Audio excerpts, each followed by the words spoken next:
செங்கல்பட்டு மாவட்ட அமர்வு நீதிமன்றத்தில் விடுதலை சிறுத்தைகள் கட்சித் தலைவர் திருமாவளவன் நேரில் ஆஜராகியிருக்கிறார். அண்மை செய்தியாக நாம் பார்த்துக் கொண்டிருக்கிறோம்.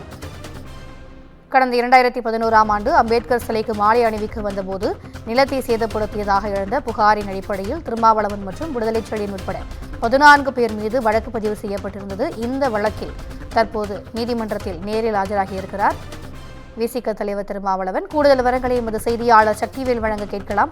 வணக்கம் சக்திவேல், இந்த வழக்கு தொடர்பான கூடுதல் விவரங்கள்.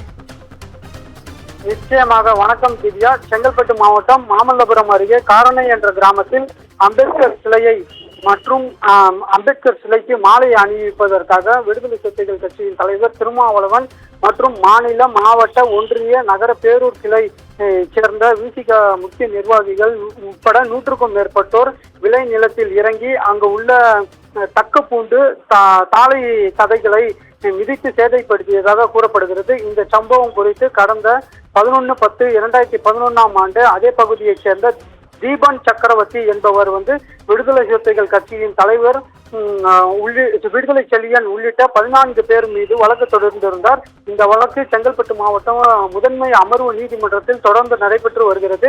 இந்த வழக்கில் இன்றைய தினம் மாவட்ட முதன்மை அமர்வு மற்றும் மனித உரிமை நீதிமன்றத்தில் திருமாவளவன் உள்ளிட்ட அனைவரும் ஆஜராகி இருந்தனர். இந்த வழக்கில் வருகின்ற 1/10/2024 அன்று மீண்டும் ஆஜராகும்படி நீதிபதி உத்தரவிட்டிருந்தார்.